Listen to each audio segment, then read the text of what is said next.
Hi, I'm Radu from Management of Complexity project, and I created a short video regarding the importance of systemic education based on Peter Senge's speeches. Enjoy. The mark of every golden age is that children are the most important members of society and teaching the most revered profession. And if you think about that simple statement, it really kind of opens a whole set of questions. Like, how do we really balance the short term and the long term? Through all kinds of reasons, our society has become more and more and more short term. You can blame it on the politicians and just wanting to get reelected, but you can also blame it on you and me. You know, what can I buy tomorrow? Whether you look at kind of political forces or economic forces or materialism or consumerism, doesn't really matter. You know, this compression of time and this focus on what can I get now is a huge problem until you have a conversation with a 6-year-old. Because when you really talk to a kid, you're talking to the future. And all of a sudden the future is not an abstraction, it's not a bunch of curves and lines and projections about this problem or that problem or even climate change or whatever. It's very real. It's like my life. So that simple statement, the mark of every golden age, is that children are the most important members of society and teaching the most revered profession, kind of opens up a whole set of questions. And the obvious one, staring us in the face, is, well, why have we drifted so far away from that here? I don't know the numbers, maybe somebody in here does, but I know the amount of money we spend on advertising to sell products to kids versus educating is probably a very stark contrast. Because you could argue, if you look at our society, just from the standpoint of how we allocate resources, kids as consumers are more important to us than kids as citizens. That's a long distance from the children are the most important members of society. This whole green schools movement really sits at the confluence of two fundamental imperatives for modern society. One, to change how we live, the quote sustainability challenges, and the second is to change how we educate.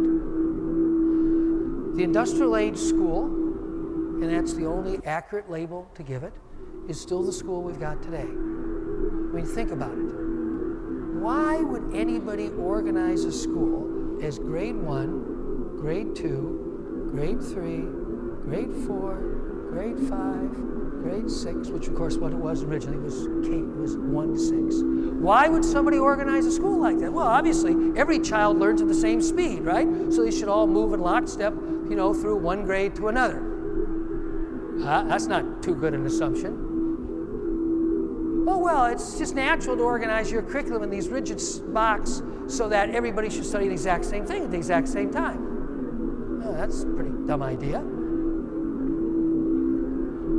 Or how about, how will we know our schools are working? Well, we'll test them all. By the way, the standardized testing movement didn't just start in the last 10 to 20 years. It's kind of gotten amped up in the last 10, 20 years. There's a quote from 1825 from a governor of Massachusetts who said, 1825, not 1925, in which he says, our schools are failing. The answer is we must test more rigorously. If you look at the history of the industrial age school, it was modeled after the internet of its time. Here's what I mean by the internet of its time. The phenomenal innovation in how work occurred that radically revolutionized work, how work was done. From 1750 to 1820, labor productivity in England rose 125-fold, not 125%. It was over 100 times greater. Why? What had happened in those intervening 75 years that totally revolutionized work? I call it the internet of its time because just as the internet kind of revolutionizes how business works today, this totally revolutionized business. What was it? Think grade 1, grade 2, grade 3, the assembly line.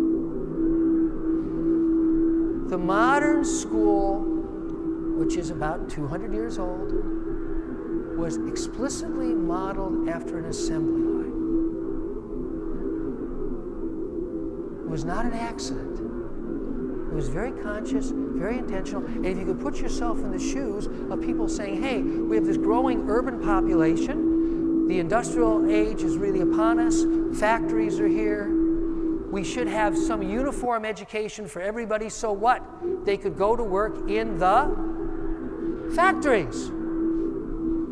School was not about education. The industrial age school system was much more about socialization than education.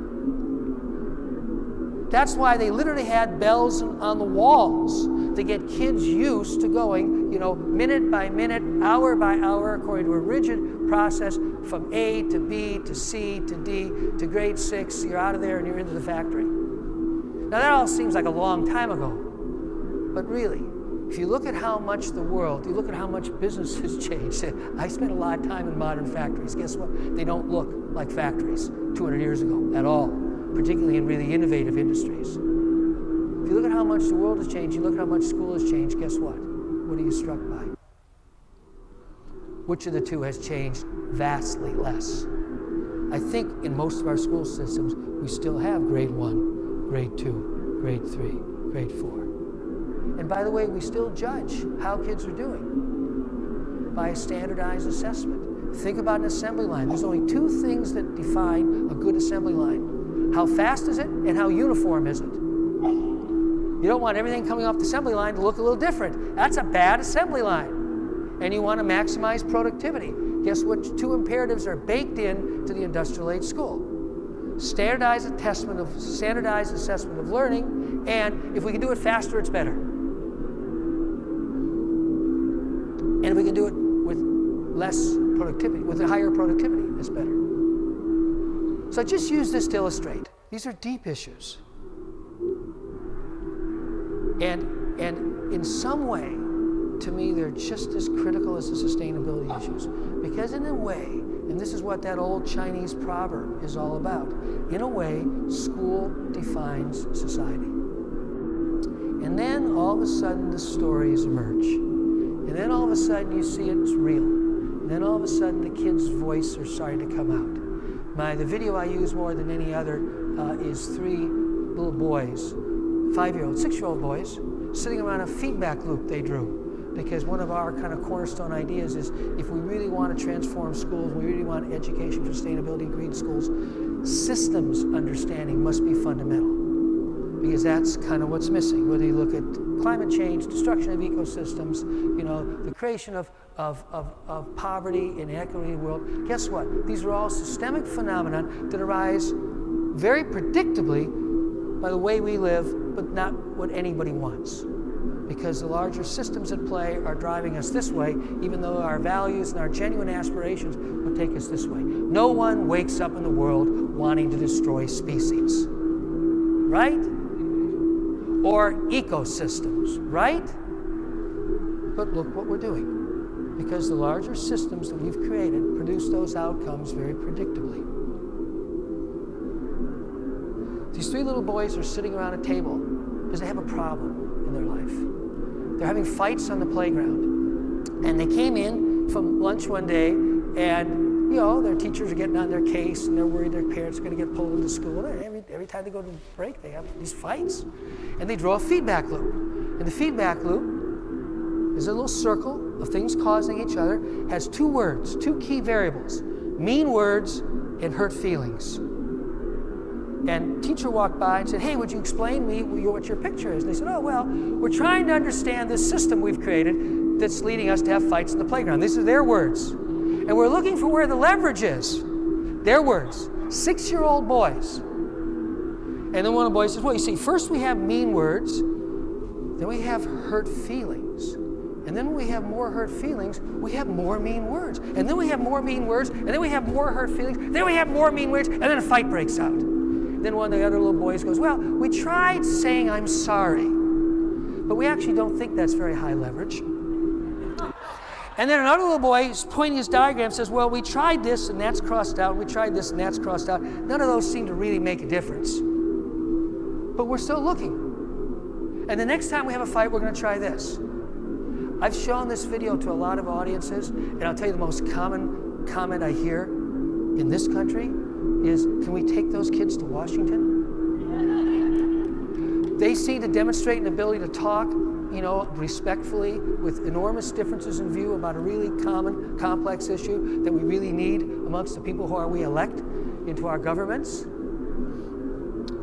But it's common stuff in the system of schools, because human beings, children particularly, are natural systems thinkers. I would just summarize 2 or 3 points from all of our work that I'm hoping are helpful for you.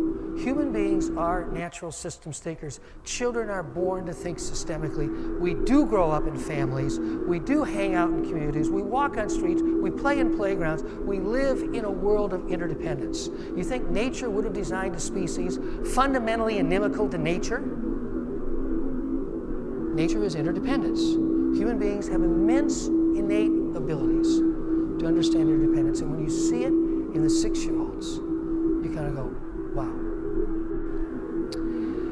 But a question that nobody was really asking then, but I think they really are starting to ask now, is what does this have to do with our schools? What does this have to do with education? And I think, to me, this whole movement kind of sits at a confluence, like 2 big rivers that are gradually coming together.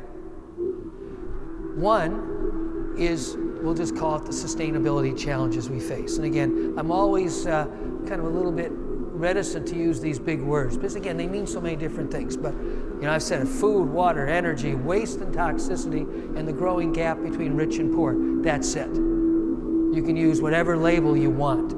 But if you embrace those as kind of defining imbalances in the world, then that's it. Doesn't matter what label you use.